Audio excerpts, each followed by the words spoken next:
Hello everyone. So in our last video we have discussed about the graph theory. तो last video में हमने graph theory के कुछ basics को study किया था, कुछ बेसिक डेफिनेशंस हमने पढ़ी थी कि ग्राफ क्या होते हैं, ग्राफ के टाइप्स क्या होते हैं, ठीक है, ग्राफ की रैंक क्या होती हैं, डिग्री ऑफ नोड क्या होता है, ठीक है। उसके बाद फिर हमने पढ़ा था टाइसेट मैट्रिक्स, हमने पढ़ा कैसे ड्रॉ करते हैं, इंसिडेंस मैट्रिक्स हमने पढ़ा था, ओके। एंड आफ्टर दैट हमने impedance matrix Z, branch impedance matrix ZB ये स्टडी किया। And after that we have solve equation of KVL, ठीक है, इक्वेशन ऑफ KVL। तो ये सब हमने लास्ट वीडियो में कवर किया था, ठीक है। और इस वीडियो में हम लोग क्या करेंगे, इस लेक्चर में हम इससे आगे का यानी कि इक्वेशन ऑफ KCL को सॉल्व करेंगे, इक्वेशन ऑफ KCL। तो जब इक्वेशन ऑफ KCL सॉल्व करने जाते हैं तो देखिए इसी के सिमिलर कुछ होता है। जैसे यहाँ हम टाइसेट निकालते हैं तो यहाँ टाइसेट की बजाय हम लोग निकालते हैं कट सेट मैट्रिक्स, इसको बोला जाता है कट सेट मैट्रिक्स, ठीक है। इसके बाद यहाँ पर हम इम्पीडेंस मैट्रिक्स निकालते हैं Z और ZB, तो उसके कंपैरिजन में हम यहाँ निकालेंगे branch admittance matrix, admittance matrix, इसको बोलते हैं YB, और एडमिटेंस मैट्रिक्स इसको बोलेंगे Y। तो जैसे यहाँ पे हमने टाइसेट कैलकुलेट किया था इक्वेशन ऑफ KVL में, इक्वेशन ऑफ KCL में हम लोग कट सेट मैट्रिक्स निकालेंगे, इसको डिनोट करते हैं Q से और इसको डिनोट करते थे हम लोग B से। इंसिडेंस मैट्रिक्स हम लोग निकालने की ज़रूरत नहीं पड़ेगी, इसमें Z और ZB हम लोग निकालेंगे, तो उसके बजाय यहाँ पर हम क्या निकालेंगे Y और YB। तो ये सिमिलरिटी है।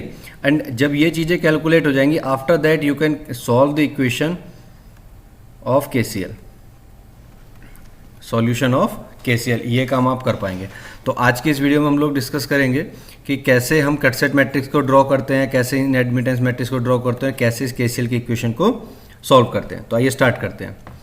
फर्स्ट कट सेट मैट्रिक्स की बात करते हैं। देखिए कट सेट मैट्रिक्स जो होता है आपका, ये ड्रॉ किया जाता है कट सेट वोल्टेज, या जिसको हम नोड वोल्टेज भी बोल देते हैं, और ब्रांच वोल्टेज के बीच में। जबकि टाइसेट में क्या था, ब्रांच करंट और नोड करंट, लूप करंट। तो देखिए यही थोड़ा सा आपको कंपैरिजन करना होगा कि जब आप कट सेट वोल्टेज निकालते हैं तो यहाँ पर आपका कट सेट वोल्टेज हो जाएगा, कट सेट वोल्टेज इधर की साइड रखेंगे, और इधर आपका ब्रांच वोल्टेज होगा, ठीक है, इस साइड में। जबकि टाइसेट में हम क्या करते थे, यहाँ पर ब्रांच करंट रखते थे और यहाँ पर लूप करंट रखते थे। देखिए वही चीज़ है, बस यहाँ पे आपको नोड के साथ में चलना है। तो यहाँ पर हम ऐसा ध्यान रखेंगे कि कट सेट वोल्टेज इधर, ब्रांच वोल्टेज इधर। तो सिमिलर टू टाइसेट मैट्रिक्स, KVL को सॉल्व करने के लिए हम लोग कट सेट मैट्रिक्स ड्रॉ करते हैं। अच्छा, कुछ प्रॉपर्टीज़ होती हैं कट सेट की, वो आप देख लीजिए कि किसी भी ग्राफ में नंबर ऑफ कट सेट कितने होंगे, जितने की नंबर ऑफ ट्विग होंगी। और नंबर ऑफ ट्विग कितनी होती हैं, n-1, नोड से एक कम। अगर नोड 4 है हमारे पास, तो हमारे पास कट सेट कितने बनेंगे, 3, ठीक है। तो ये चीज़ आप ध्यान रखेंगे। दूसरा, डायरेक्शन ऑफ कट सेट। अब जब हम कट सेट ड्रॉ करते हैं तो कट सेट में कुछ डायरेक्शंस बनाते हैं इस तरह से करके। ये जो डायरेक्शन होती है, ये ब्रांच ट्विग की डायरेक्शन को फॉलो करती है, ठीक है। तो कट सेट की जो भी डायरेक्शन हम बनाएंगे वो हमारी डायरेक्शन ऑफ ट्विग की होगी। जो ट्विग में हमने डायरेक्शन कंसीडर की होगी, वही डायरेक्शन हम अपने कट सेट के लिए कंसीडर करेंगे।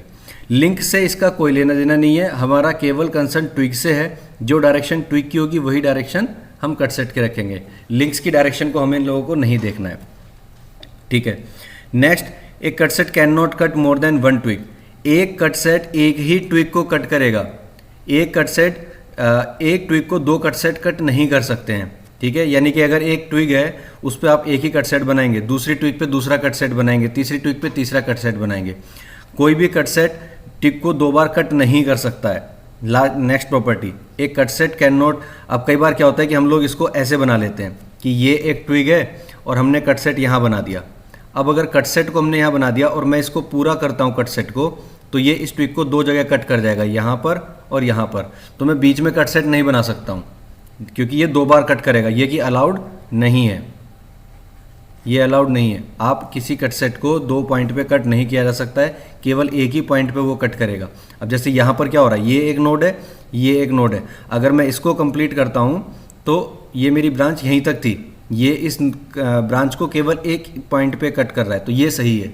ये गलत हो जाएगा क्योंकि ये इसको 2 पॉइंट पे कट करेगा, यहाँ और यहाँ, ये नहीं चलेगा, ये करेक्ट है। ठीक है, एक cut set can cut any number of links. अब जैसे ट्विक के साथ में क्या है कि एक कट सेट एक ही ट्विक को कट कर सकता है, बट लिंक के साथ में कोई रेस्ट्रिक्शन नहीं है। ये कट सेट कितने भी लिंक्स हो सकते हैं, लिंक्स 3 भी हो सकते हैं, 4 भी हो सकते हैं, 5 भी हो सकते हैं, लिंक्स के साथ में कोई रेस्ट्रिक्शन नहीं है। ठीक है, तो ये चीज़ आपको ध्यान रखनी है। These are the properties of a cut set matrix. ठीक है, इसके बाद हम एक एग्जांपल लेते हैं कट सेट मैट्रिक्स को ड्रॉ करने के लिए।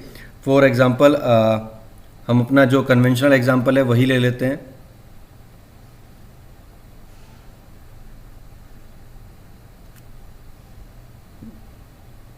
ये 4 नोड है हमारे पास, A, B, C and D।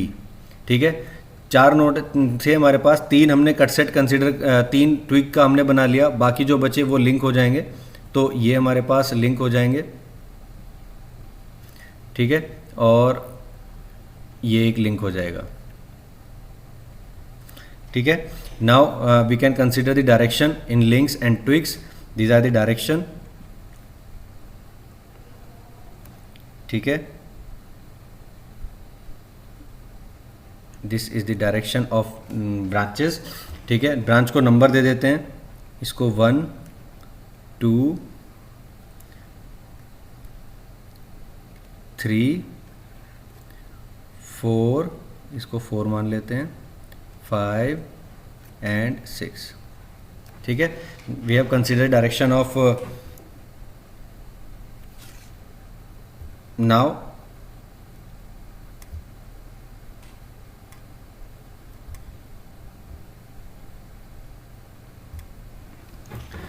अब हमें कट सेट बनाने हैं। तो कट सेट की प्रॉपर्टी क्या थी, देखिए हमने बताया था कि एक ट्विग को एक ही कट सेट कट करेगा, यानी कि ये एक ट्विग है तो एक कट सेट हमारा यहाँ बनेगा, एक कट सेट यहाँ बनेगा, एक कट सेट हमारा इस ट्विग के लिए बनेगा। हर ट्विग पे एक कट सेट बनता है, और एक कट सेट एक ही ट्विग को कट कर सकता है, लिंक कितने भी हो सकते हैं। तो देखिए अगर मैं यहाँ पर एक कट सेट बनाता हूँ तो this is my cut set, इस तरह से बनाएंगे। कट सेट मतलब कट सेक्शन, यहाँ पर एक कट सेट बनेगा और एक कट सेट में इसको ऐसे बना दूंगा। ठीक है, नाउ सेकंड चीज़ मैंने क्या बताई थी कि डायरेक्शन। अब देखिए डायरेक्शन क्या होगी, अगर ये जो कट सेक्शन है it is a part of a circle, अगर मैं इसको एक सर्कल भी बना दूँ ना तो ये एक सर्कल का पार्ट है बेसिकली। ठीक है, उसी का हमने सेक्शन लिया है। तो every circle has a centre. ठीक है, ये इसका सेंटर है। अब अगर मैं सेंटर की तरफ देखूं तो ट्विग की डायरेक्शन जो है वो towards the circle of cut section, ये जो डायरेक्शन है ये कट सेक्शन की इसकी तरफ आ रही है, सेंटर की तरफ आ रही है। तो इसकी जो डायरेक्शन होगी वो सारे इसके सारे कहाँ जाएंगे, इसकी तरफ जाएंगे, सेंटर की तरफ। ठीक है, so now this is the direction of cut set. Similarly अगर ये इसका सेंटर है तो देखिए ये भी इसकी तरफ जा रहे हैं, तो कट सेक्शन की डायरेक्शन कैसी हो जाएगी, ये हो जाएगी टुवर्ड्स द सेंटर। दो ही चीजें होंगी, टुवर्ड्स द सेंटर, ठीक है, and away from the centre. अब आपको केवल ये चेक करना है कि इस ट्विग में जो डायरेक्शन आपने कंसीडर की है वो सेंटर की तरफ जा रही है या सेंटर से अवे जा रही है। ठीक है, तो ये तो डायरेक्शन सेंटर की तरफ जा रही थी, तो इसकी डायरेक्शन जो होगी कट सेट की वो भी सेंटर की तरफ होगी। यहाँ भी ऐसा ही था, सेंटर के पास जा रही है तो इसकी डायरेक्शन सेंटर के पास जा रही है। अब देखिए अगर इसका सेंटर यहाँ कहीं होगा तो ये जो करंट है ये सेंटर से दूर जा रही है, यानी कि इसमें भी जो डायरेक्शन होगी ना कट सेट की वो सेंटर से दूर जा रही होगी। तो देखिए ये डायरेक्शन हम शो करेंगे। आई होप कि आपको अंडरस्टैंड हुआ होगा कैसे हम कट सेट की डायरेक्शन को कंसीडर कर। Away from the centre direction को आप तो देखना, ऐसा नहीं है कि इसी डायरेक्शन में सारे डायरेक्शन दिखाएंगे आप, नहीं, away from the centre. Circle में है, अगर मैं इसको सर्कल को कंप्लीट कर देता हूं तो मेरी जो बाकी जो डायरेक्शन होंगी वो देखिए इस तरह से आ जाएंगी, इन ऑल डायरेक्शन। अब क्या करना है, जब आपको कट सेट ड्रॉ करना है तो कट सेट बनता है हमारा वोल्टेज। मैंने आपको बताया था क्या कि इधर तो हो जाएगा कट सेट वोल्टेज। अब 3 कट सेट है हमारे पास, इसको हमने मान लिया C1, इसको मान लिया हमने C2, इसको मान लिया हमने C3। तो C1, C2 एंड C3। यहाँ पे ब्रांच आपकी कितनी है, 6 ब्रांचेज हैं, तो हर ब्रांच का वोल्टेज आपने मान लिया V1, V2, V3, V4, V5 and V6। ठीक है। अब आप C1 के लिए देखिए, C1 पे अगर आप देखें तो कितनी ट्विग्स जुड़ी हुई हैं, ट्विग हमारे पास एक ही है, ठीक है 2, और लिंक्स कितने हैं 2, एक ये, यानी कि इन टोटल 3 ब्रांचेज हमारे पास कनेक्टेड हैं जो हमारे C से कट कर रही हैं, ठीक है। तो यहाँ पे हम क्या कर लेंगे इसके लिए आप कर सकते हैं कि 2 को आप चेक करेंगे तो 2 में तो हमेशा देखिए +1 ही आना है। +1 -1 कैसे है, if the direction of branch is same as the direction of cut set, अगर कट सेट की डायरेक्शन और इस ब्रांच की डायरेक्शन सेम है करंट की, तो हम कहेंगे यहाँ पे +1। तो चूँकि कट सेट जो है वो ट्विग की डायरेक्शन को फॉलो करता है, तो फॉर ट्विग ये हमेशा +1 ही आएगा। तो ट्विग के लिए तो ये हमेशा +1 ही आना है क्योंकि हम इसी की डायरेक्शन को फॉलो कर रहे हैं। अब चेक करते हैं लिंक की डायरेक्शन। इस लिंक की direction it is away from the centre, देखिए कभी भी सेंटर के पास नहीं आएगी, ये हमेशा सेंटर से दूर जा रही है। तो ये भी डायरेक्शन सेंटर से दूर जा रही है कट सेट की, तो सेम डायरेक्शन है कट सेट की और लिंक की। तो लिंक के लिए भी हम क्या लिख देंगे, 3 के लिए +1। अब लिंक नंबर 1 की बात करें, अगर हम 1 की डायरेक्शन देखिए, इसकी डायरेक्शन ये तो सेंटर की तरफ जा रहा है, जबकि कट सेट की direction away from the centre है। तो इसके लिए हम क्या लिखेंगे, क्योंकि ये डायरेक्शन डिफरेंट है, ये टुवर्ड्स द सेंटर है और कट सेट की direction away from the centre है, तो 1 के लिए हम क्या लिखेंगे -1, ठीक है। बाकी से कोई लेना देना नहीं है इस कट सेट का, तो बाकी के लिए हम क्या कर देंगे 0, ठीक है। नाउ C2 देखते हैं, अगर C2 के लिए देखें तो 1, 4 और 6। अब देखिए इसकी जो डायरेक्शन है it is towards the centre, centre की तरफ जा रहा है कट सेट। अब अगर हम इस ट्विग की डायरेक्शन देखें तो ये तो सेम आनी है क्योंकि इसी को फॉलो करके हमने बनाया है, ट्विग की डायरेक्शन को फॉलो करके कट सेट बनाया है। तो ये डायरेक्शन और ये डायरेक्शन सेम है, इसलिए हम 4 के लिए क्या लिखेंगे +1, ठीक है। और 6 के लिए देखिए, 6 जो लिंक है इसकी डायरेक्शन ये भी हमारा सेंटर की तरफ जा रहा है, तो अगर ये सेंटर की तरफ जा रहा है और कट सेट भी सेंटर की तरफ जा रहा है तो 6 के लिए कैसा लिखेंगे, अगेन +1। अब 1 के लिए देखें, ये सेंटर, इसके सेंटर से देखो, इस सेंटर से अगर हम देखें तो यहाँ से तो दूर जा रहा है ना 1 की डायरेक्शन, अगर ये दूर जा रहा है तो 1 के लिए हम क्या लिखेंगे -1, ठीक है। तो ये -1 हो गया क्योंकि डायरेक्शन अलग अलग है। बाकी सब के लिए क्या हो जाएगा 0, तो 0, 0 एंड 0, ठीक है। नाउ C3 की बात करें अगर हम, ये भी हमारा 3 ब्रांचेस को कट कर रहा है, 3, 5 और 6 को। अब अगर इसका देखें तो ट्विग जो है वो 5 नंबर ब्रांच है, हमने जो यहाँ ट्री लिया है वो 2, 5 और 4 ब्रांच का लिया है, ठीक है, ये हमारा ट्री है। तो इन सब के लिए तो पॉजिटिव आना ही आना है। तो 5 के लिए अगर हम देखें तो 5 की डायरेक्शन टुवर्ड्स द सेंटर है, सेंटर के पास में जा रहा है, तो 5 के लिए हम क्या लेंगे +1, ठीक है। 3 भी देखिए ये ऐसे जा रहा है, सेंटर की तरफ जा रहा है, ठीक है, ऐसे जा रहा है, सेंटर की तरफ ही जा रहा है, तो 3 के लिए भी हम क्या ले लेंगे +1। जबकि जो 6 है ये सेंटर है, इस सेंटर से ये दूर जा रहा है, तो 6 के लिए हम क्या लेंगे -1, ठीक है। बाकी सबके लिए जो बचे उन सब के लिए 0। तो this is how we can draw the cut set matrix Q। This matrix is known as Q, ठीक है। I hope you will understand कि कैसे हमने कट सेट मैट्रिक्स ड्रॉ किया, कैसे हमने इसको बनाया, ठीक है। नेक्स्ट इसके बाद में फिर हम चलते हैं कि कैसे हम इसको, एक ग्राफ अगर आपको दिया हो तो उस ग्राफ का यूज़, एक अगर मैट्रिक्स आपको गिवन है तो कैसे मैट्रिक्स का यूज़ करके आप ग्राफ बना सकते हो, ठीक है। तो एक एग्जांपल लेते हैं, ठीक, एक एग्जांपल लेते हैं जिसमें आपको मैट्रिक्स दिया होगा। सो लेट गिवन है आपको Q गिवन है, Q इक्वल्स टू, आपको गिवन है 1 0 0 0 0 1 0 0 0 0 1 0 0 0 0 1, ठीक है। और उसके बाद है -1 0 0 और उसके बाद 1 0 1 एंड 0 1 1 एंड 0 1 0, ठीक है। तो ये आपके कट सेट गिवन है C1 C2 C3 C4, ये स्टार्टिंग में यहाँ से यहाँ तक आपको ट्विग्स गिवन है और ये सब लिंक्स हैं। देखिए ट्विग्स के लिए तो हमेशा पॉजिटिव आता ही आता है ना, तो ये पॉजिटिव है, तो यानी कि आपकी ब्रांच कितनी हो गई, ब्रांच नंबर 1 2 3 4 5 6 7। तो जो मेरे ट्विग होगा, जो ट्री होगा मेरा, उस ट्री में 4 ब्रांचेज होंगी, 1 2 3 4, और लिंक्स कितने होंगे मेरे पास लिंक्स हो गए मेरे पास 5, 6, 7। कट सेट कितने हैं मेरे पास? कट सेट इक्वल टू हो जाएंगे कट सेट हो जाएंगे हमारे पास टोटल 4। तो नोड कितने हो जाएंगे मेरे पास? नोड इक्वल्स टू कितना होता है? कट सेट से एक ज़्यादा होगा, यानी कि अगर मेरे पास ट्री में जो ब्रांचेज हैं 4 ब्रांचेज हैं तो नोड हमेशा एक ज़्यादा होंगे, यानी कि नोड कितना हो जाएगा? ट्री इक्वल्स टू कितना होता है? n-1। तो n इक्वल्स टू कितना हो जाएगा? t+1। n इक्वल्स टू कितना हो जाएगा? t+1। t कितने हैं? 4। तो 4 + 1 इक्वल्स टू 5। तो ये मेरे पास एक जनरल इन्फॉर्मेशन आ गई कि इस मैट्रिक्स को देख के मैं ये बता सकता हूँ कि 5 नोड होंगे मेरे ग्राफ में, ठीक है, और 5 नोड में ब्रांचेस मेरे पास टोटल 7 होंगी, जिसमें से 4 ट्री की होंगी और 3 लिंक्स होंगे, ठीक है। अब मुझे इस ग्राफ को ड्रॉ करना है, तो ड्रॉ करने के लिए अब मैं पहले C1 को बनाता हूँ। देखिए C1 को अगर मैं ड्रॉ करता हूँ, C1 कैसे ड्रॉ करेंगे? मान लीजिए ये एक कट सेट है, ठीक है, और इस कट सेट की ये एक ब्रांच है। अब इस कट सेट के लिए ट्विग क्या होगा? ये ट्विग होगा 1, ठीक है। तो ये इसको हमने दे दिया ब्रांच नंबर 1, ठीक, जो कि इसकी डायरेक्शन ये है, तो इसकी डायरेक्शन भी ये होगी क्योंकि ट्विग की डायरेक्शन को फॉलो करता है हमेशा, ठीक है।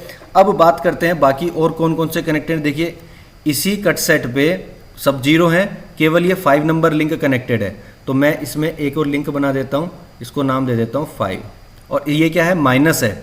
माइनस का मतलब क्या है कि अगर कट सेट की डायरेक्शन ये है तो इस 5 की डायरेक्शन इसके अपोजिट होगी, तो ये इसकी डायरेक्शन होगी। ये C1 हो गया। सिमिलरली मैं C2 ड्रॉ कर लूँगा। C2 क्या होगा? C2 के लिए ब्रांच नंबर 2 होगी, ये ब्रांच नंबर 2 हो जाएगी। और इस पे कोई लिंक है? यस, 5 और 7 इस पे लिंक है। तो देखिए 5 और 7, ये 5 है और ये 7 है। दोनों की डायरेक्शन देख लीजिए, ये भी प्लस है, ये भी प्लस है, यानी कि ये कट सेट की डायरेक्शन को फॉलो करेगा।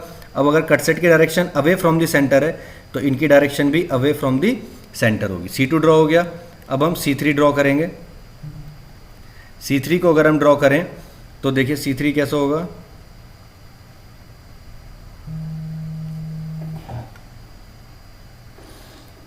ठीक है, C3 कैसे होगा? ये होगा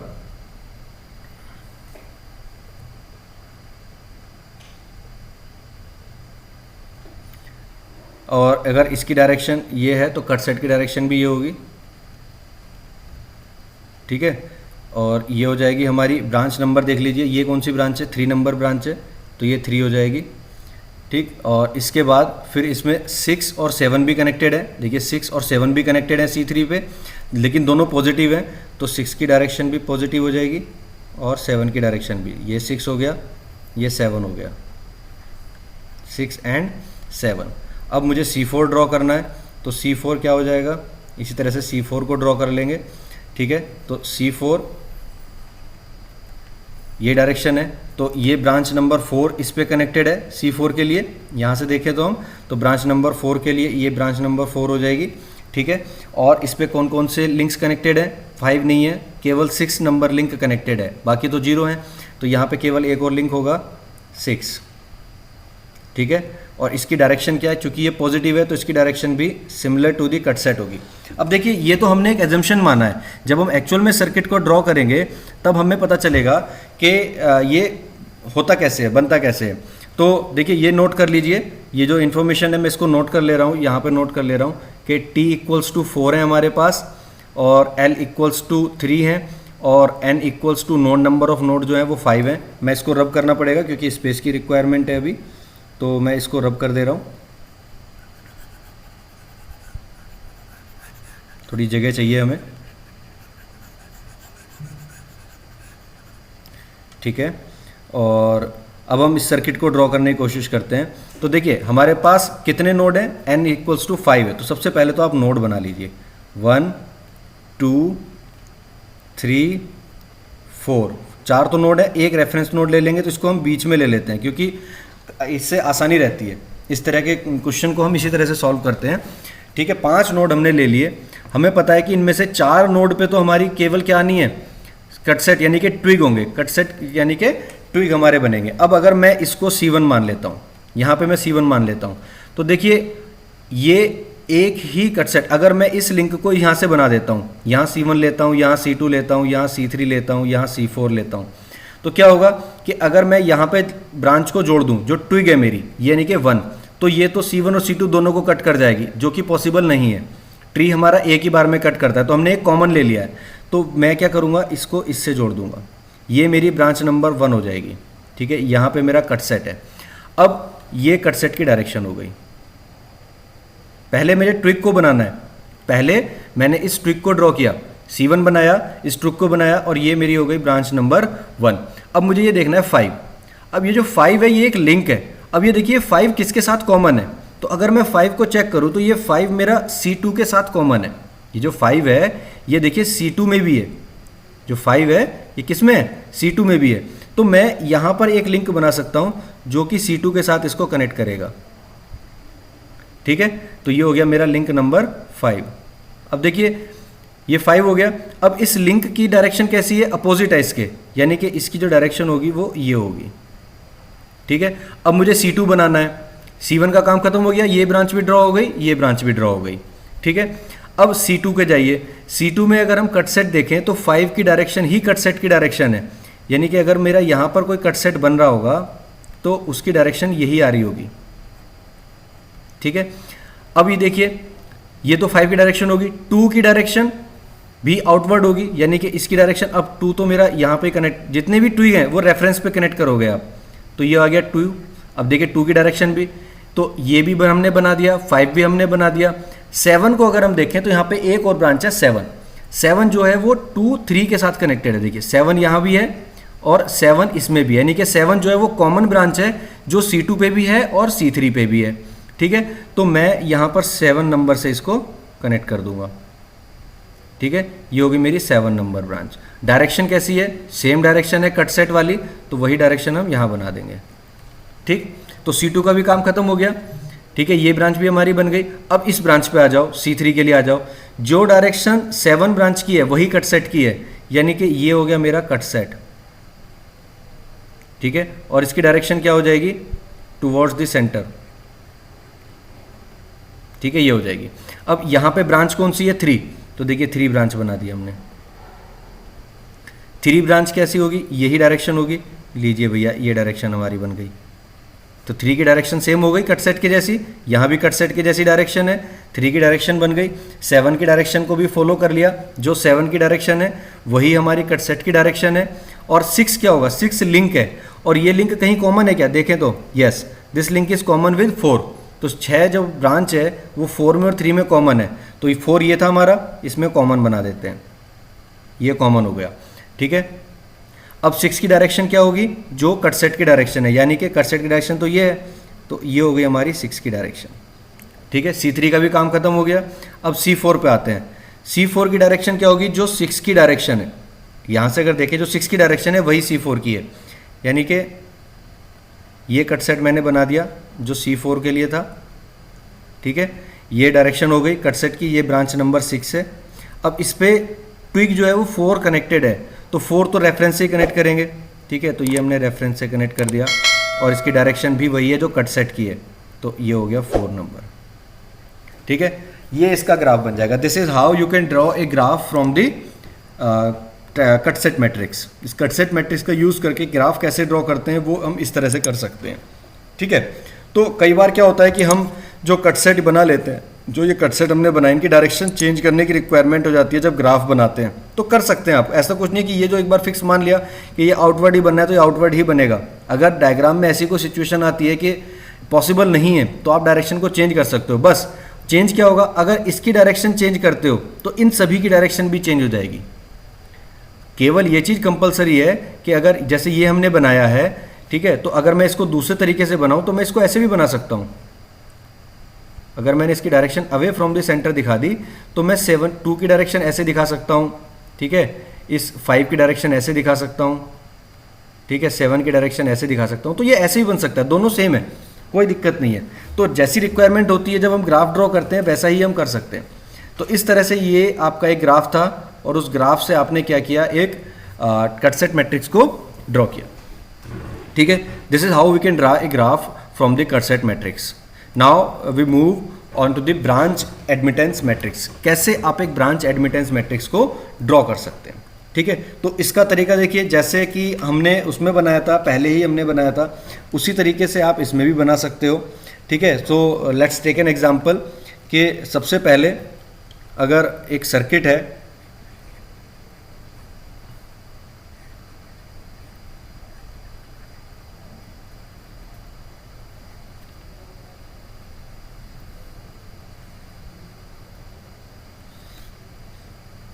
पाँच एम्पियर की करंट है, ठीक है, 2 ओम, 2 मोह, इसको हम मोह में लेंगे। एडमिटेंस मैट्रिक्स बना रहे हैं, तो एडमिटेंस मैट्रिक्स की प्रॉपर्टी है कि उसके इसमें हम एडमिटेंस को ही कैलकुलेट करेंगे। अगर ये ओम में दिया है तो आप इसको कन्वर्ट करके मोह में कन्वर्ट कर लें। अब देखिए ब्रांच को नंबर दे दीजिए। सपोज हमने एक ब्रांच को नंबर दे दिया, this is branch number 1, this is branch number 2, this is branch number 3, this is branch number 4। So now अगर जैसे हमने जेड बी बनाया था ऐसे ही हमारा वाई बी भी बनना है, तो वाई बी क्या हो जाएगा, वाई बी इक्वल्स टू हो जाएगा y11, y12, y13, y14, क्योंकि 4 ब्रांचेज है तो इस तरह से बनेगा, ठीक है। तो ये y21, y22, y23, y24, ठीक है, y31, y32, y33, y34, y41, y42, y43, y44। This is how you can draw a matrix. अब इसमें केवल हमें क्या देखना है, ये जो डायगोनल मैट्रिक्स है हमारा, ये जो डायगोनल है, केवल यही वैल्यू एग्जिस्ट करेंगी, बाकी सारी वैल्यू जीरो आएंगी। ये सब वैल्यू कब आएंगी, जब ब्रांच नंबर 1 और ब्रांच नंबर 2 इन दोनों के बीच में कोई म्यूचुअल वैल्यू हो। तो म्यूचुअल वैल्यू रेजिस्टेंस में पॉसिबल नहीं है, कैपेसिटेंस में नहीं होती है, केवल इंडक्टर के केस में होती है। वो भी अगर आपको क्वेश्चन में गिवन है तो, अगर मान लीजिए यहाँ 2 इंडक्टर होते तो यहाँ पर अगर कोई म्यूचुअल इंडक्टेंस दिया होता तब ये 1 और 2 या 2, 3 वाली कोई वैल्यू आती, अदरवाइज ये वैल्यू नहीं आती। अगर प्योर रेजिस्टेंस है या एडमिटेंस है तो उसमें ये वैल्यूज नहीं आएंगे। तो ये एक डायगोनल मैट्रिक्स बनेगा। एंड फॉर दिस केस अगर आप देखें तो y11 यानी कि 1 ब्रांच का इम्पिडेंस कितना है, 2 एडमिटेंस, y22 के लिए कितना है ये 1, ठीक है, y33 के लिए कितना है 1 और y44 के लिए कितना है 2। बाकी सारी वैल्यूज क्या हो जाएंगी, 0, क्योंकि कोई भी म्यूचुअल वैल्यू नहीं है। तो this is how we can draw branch admittance matrix YB। तो दिस इज योर YB, ठीक है। इसी तरह से हमने ZB को ड्रॉ किया था। एंड द डिफरेंस इज कि वहाँ पे ये ओम में होती है यूनिट, यहाँ पे मोह में है, यहाँ पे एडमिटेंस है, वहाँ पे रेजिस्टेंस आप लेते हैं, इसको इम्पिडेंस की फॉर्म में लेते हैं। That's the only difference. और ड्रॉ करने का तरीका बिल्कुल सेम है, okay. So now we move on to admittance matrix. So जैसा हमने उसमें किया था इम्पिडेंस मैट्रिक्स में, क्या था देखिए, इम्पिडेंस मैट्रिक्स में जो हमने Z निकाला था, तो Z इक्वल्स टू क्या था, Z इक्वल्स टू था B ZB इंटू B का ट्रांसपोज। सिमिलर फॉर्मूला यहाँ है, Z की जगह पे Y आ गया, B की जगह Q आ गया, टाइसेट मैट्रिक्स की जगह कटसेट आ गया, ZB की जगह YB आ गया और B की जगह पे क्या आ गया, Q आ गया, ठीक है। सो नाउ अगर हमें ड्रॉ करना है तो लेट्स टेक एन एग्जांपल कि अगर मान लीजिए कि ये हमारे पास एक ग्राफ है, ठीक है। तो सपोज ये एक ग्राफ हमने बना लिया, अभी जो हमने सर्किट बनाया था उसी का मैं ग्राफ बना रहा हूँ, ठीक है।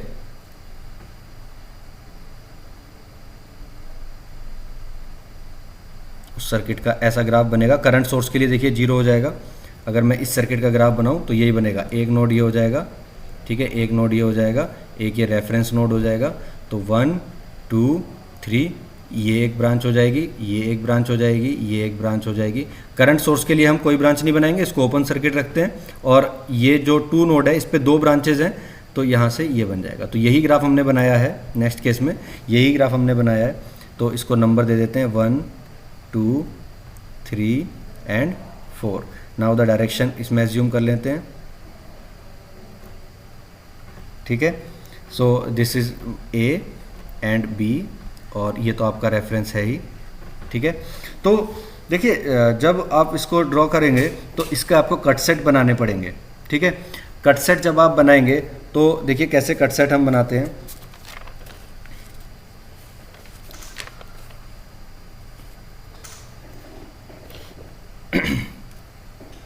कट सेट बनाने के लिए पहले आप ट्री बनाएंगे, ठीक है। तो इसके देखिए आप जो ट्री लेंगे ना, जब हम वोल्टेज निकालते हैं सर्किट में तो देखिए हमें जनरली ये वोल्टेज फाइंड आउट करना होता है, V1 और V2।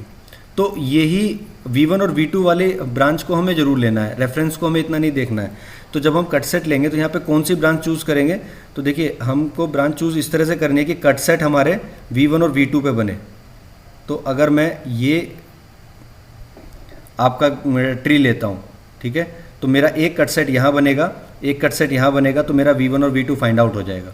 तो जब मैं ट्री को चूज़ करूँ तो इस तरह से चूज़ करूँ कि जिन पॉइंट का वोल्टेज मुझे फाइंड आउट करना है उन्हीं पॉइंट पे मैं कट सेट मेरा बन पाए, इस तरह से मुझे ट्री लेना है।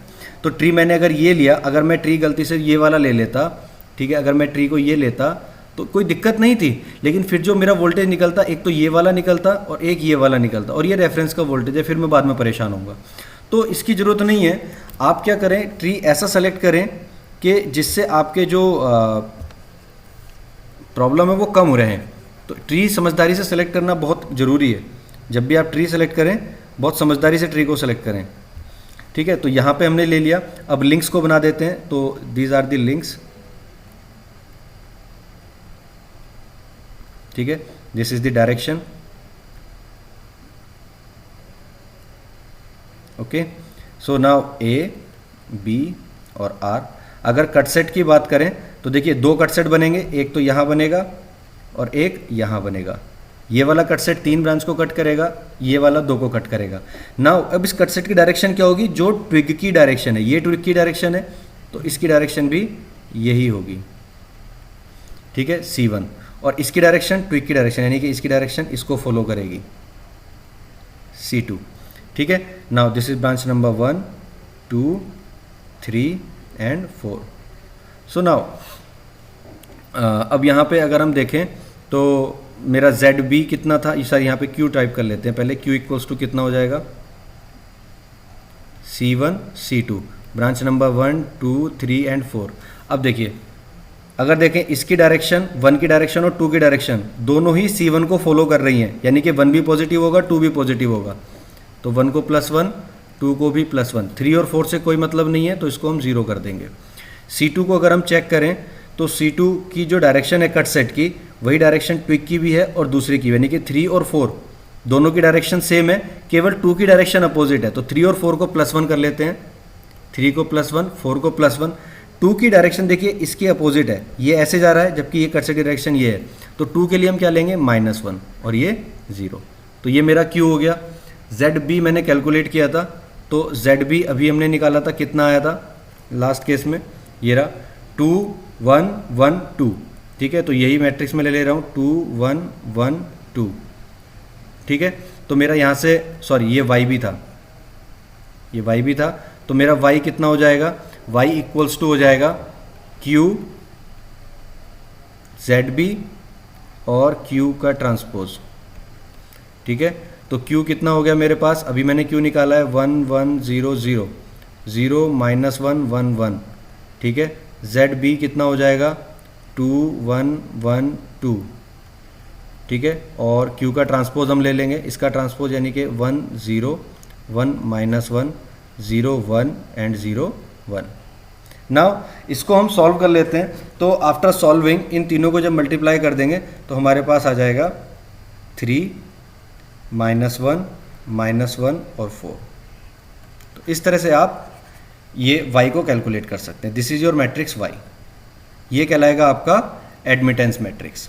सो आई होप यू विल अंडरस्टैंड कि कैसे हम Y को कैलकुलेट कर सकते हैं। सिमिलर है बिल्कुल, जो आपने इम्पिडेंस मैट्रिक्स के साथ में किया था वही हम यहाँ पे कर रहे हैं, तो कोई ज़्यादा डिफरेंस नहीं है। नाउ आगे बढ़ते हैं। अब बात आ जाती है इक्वेशन ऑफ KCL की। देखिए हमने इसमें कैसे Y निकाला वो पढ़ लिया, कैसे Q निकाला वो हमने पढ़ा, कैसे YB निकाला वो हमने पढ़ा, ठीक है। आगे IS और VS वो सेम प्रोसेस है, वो हम वैसे ही निकालेंगे जैसे हमने कैलकुलेट किया था। सो अगर मुझे इस क्वेश्चन को सॉल्व करना है तो यहाँ पे यही इक्वेशन है। अब देखिए इसमें Y क्या है, एडमिटेंस मैट्रिक्स है, VT क्या है, टर्मिनल वोल्टेज है, नोड वोल्टेज जो कि अननोन है, ये हमें कैलकुलेट करना है। KCL में हम नोड वोल्टेज कैलकुलेट करते हैं, वही नोड वोल्टेज है। Q क्या है, cut set matrix, source voltage matrix है। YB क्या है, branch admittance matrix, and IS क्या है, सोर्स करंट मैट्रिक्स। हमें ध्यान क्या रखना है ये सोर्स करंट मैट्रिक्स और वोल्टेज सोर्स मैट्रिक्स बनाते हुए कि इनकी पोलैरिटी कैसे लेंगे। अगर मैंने एक बैटरी ली हुई है और उसके साथ में एक रेजिस्टेंस है, ठीक है, और इसकी डायरेक्शन ये है, ठीक है, तो देखिए हमने ये डायरेक्शन एज्यूम कर ली, लेकिन बैटरी तो ये करंट फ्लो कराएगी ना। तो अगर हमारी डायरेक्शन जो हमने एज्यूम की है वो एक्चुअल डायरेक्शन का अपोज कर रही है, तब तो वी एस को आप निगेटिव ले लेंगे।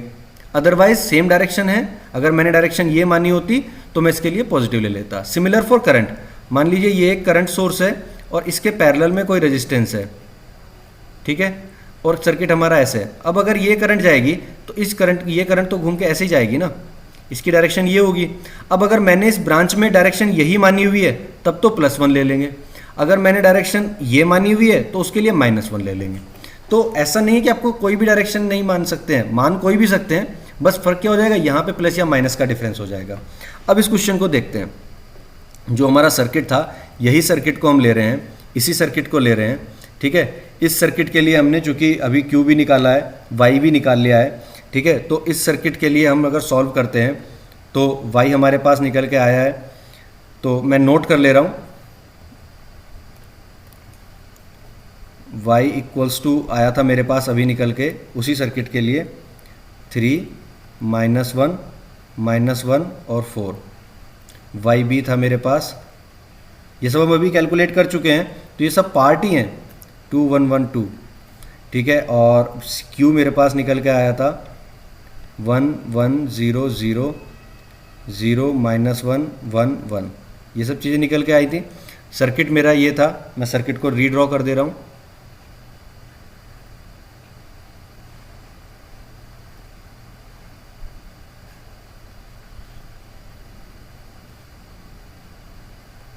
ठीक है, इसको ब्रांच नंबर 1 मान लिया था, इसको 2 माना था, इसको 3 माना था, इसको 4 माना था, ठीक है। इसका जो ग्राफ बनाया था वो ये ग्राफ बनाया था, ये तो ट्री लिया था हमने, ठीक है। ये इसका ग्राफ था हमारे पास A B, ठीक है। डायरेक्शन इसकी हमने ये ली हुई थी, इसकी डायरेक्शन ये थी, इन दोनों की डायरेक्शन डाउनवर्ड थी, यानी कि इसमें डायरेक्शन यहाँ है, ये डायरेक्शन ली हुई है, ये डायरेक्शन ली हुई है, ये और ये, ठीक है।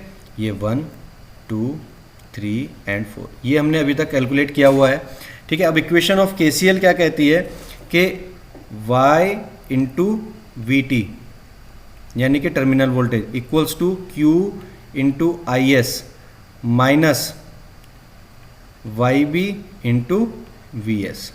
देखिए KCL की इक्वेशन जो है वो उसमें करंट ही आना चाहिए, तो एडमिटेंस इनटू वोल्टेज ये करंट होता है, I होता है, ये भी करंट है I, और अगर मैं इन दोनों को मल्टीप्लाई करूंगा तो ये भी मेरा करंट ही होगा I, तो ये करंट की इक्वेशन है, ठीक है।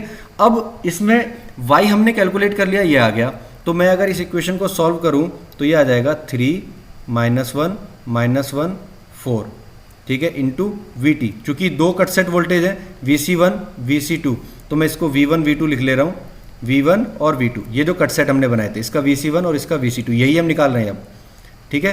तो V1 और V2 ये आ गया दोनों हमारे पास। Q × IS, Q कितना है हमारे पास, ये रहा 1 1 0 0 0 -1 1 1। अब देखिए IS का मतलब है सोर्स करंट, तो भैया सोर्स करंट तो यही है केवल, ठीक है। और VS का मतलब है सोर्स वोल्टेज, तो अगर क्वेश्चन में वोल्टेज सोर्स होता तब तो हम बनाते, इसमें कोई भी वोल्टेज सोर्स नहीं है, यानी कि VS कितना हो जाएगा 0, यानी कि VS 0, तो ये पूरी की पूरी टर्म ही 0 हो गई, तो इसको हमें कैलकुलेट करने की ज़रूरत नहीं है, हमें केवल क्या चाहिए, Q × IS हमें चाहिए। तो Q तो हमने ये लिख लिया, IS क्या से निकलेगा। अब देखिए ब्रांच नंबर 1 पे कितनी करंट है, 5 एम्पियर, पैरेलल में देखना है, इस रेजिस्टेंस इस वाली जो सोर्स है, इस सोर्स के पैरेलल में कौन सी ब्रांच है, ये, इसमें कितनी करंट है 5 एम्पियर, तो 5 एम्पियर हम लिख लेंगे। अब प्लस या माइनस, अब ये करंट जो है हमारी ये नीचे की तरफ ही तो जाएगी, और हमने जो करंट एज्यूम की है वो भी डाउनवर्ड है, तो दोनों सेम है, तो हमने प्लस ले लिया, अदरवाइज क्या ले लेते, माइनस। 2 में कोई वोल्टेज सोर्स है क्या 2 के पैरेलल में, नहीं है, तो 0। 3 के पैरेलल में कोई वोल्टेज सोर्स है, नहीं है, 0। 4 के पैरेलल में सोर्स है, नहीं है, 0। तो this is the IS, this is how you can draw IS। Now हमें केवल इन दोनों को मल्टीप्लाई करना है। अब अगर मैं इन दोनों को मल्टीप्लाई कर देता हूं तो ये मेरे पास क्या आ जाएगा, 3 -1 -1 4 ठीक है, और इसके साथ में V1 V2, और अगर इन दोनों की मल्टीप्लाई कर दे रहा हूँ तो मेरे पास आ रहा है 5 और 0, ठीक है, 5 और 0 आ जा रहा है। नाउ अगर मैं इक्वेशन बनाऊँ तो मेरी इक्वेशन बन जाएगी 3V1 minus V2 equals to 5 and minus V1 plus 4V2 equals to 0। This is my equation 1 and this is my equation 2। अब इन दोनों को सॉल्व कर लेंगे, V1 और V2 की वैल्यू आपको मिल जाएंगी, जो भी आएंगी। इसके लिए आप सॉल्व कर सकते हैं, इसको मुझे ज़रूरत नहीं है क्योंकि ये कैलकुलेटर से इजीली सॉल्व की जा सकती हैं। तो we can calculate easily V1 and V2 from this equation. तो इस तरह से हम क्या कर सकते हैं, KCL का यूज़ करके नोड वोल्टेज को फाइंड आउट कर सकते हैं, इन वोल्टेज को फाइंड आउट कर सकते हैं। This is your V1, this is your V2। इस तरह से V1 और V2 कलेक्ट कर सकते हैं। इसलिए मैंने कहा था कि जब हम ट्री को सेलेक्ट करें तो इस तरह से करें कि वो आपके ये वाले वोल्टेज निकल के आए उसमें, ठीक है। तो ये दो ब्रांचेज लेंगे जो इससे कनेक्टेड होंगी, ट्विग्स, ठीक, ये रेफरेंस है। तो इस तरह से हम क्या कर सकते हैं, KCL को सॉल्व कर सकते हैं। तो I hope you will understand कि how we can calculate KCL।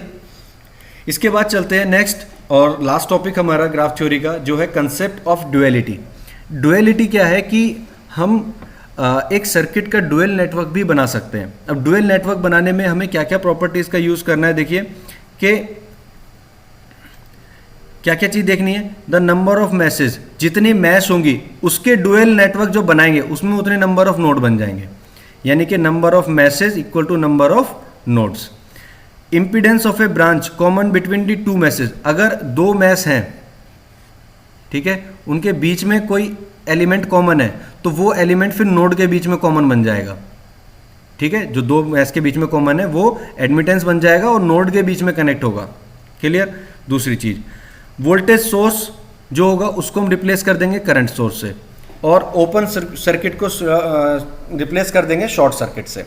तो अगर मैं समरी बनाऊं तो वोल्टेज सोर्स का ये एलिमेंट है, उसका डुअल एलिमेंट क्या होगा, वोल्टेज सोर्स को करंट सोर्स में चेंज कर देंगे, शॉर्ट को ओपन सर्किट में चेंज कर देंगे, सीरीज का पैरेलल कर देंगे, रेजिस्टेंस का उसका उल्टा G कर देंगे, इम्पीडेंस का Z का उल्टा Y कर देंगे, कैपेसिटेंस के लिए C को L में कन्वर्ट कर देंगे, और वाइस वर्सा। अगर Y है तो Z कर देंगे, L है तो C कर देंगे, G है तो R कर देंगे। ये उल्टा भी हो सकता है, क्वेश्चन में क्या गिवन है वो देखना है केवल, ठीक है। तो this is how you can draw the dual network of a given circuit, ठीक है। तो इसका एक एग्जांपल लेते हैं, ठीक है। मान लीजिए कि ये एक सर्किट है,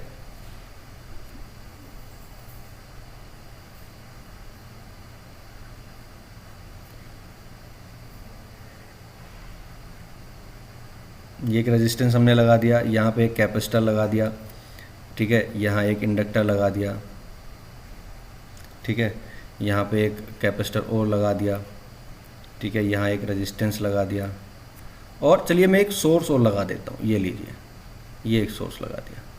so now this is 10 ampere,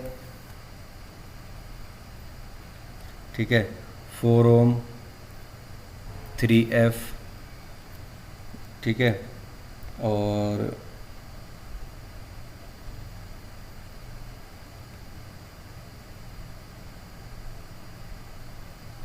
ये ले लेते हैं हम 2H, ठीक है।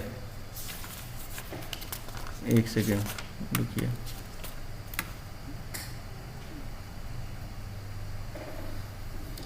टू एच, और ये हो जाएगा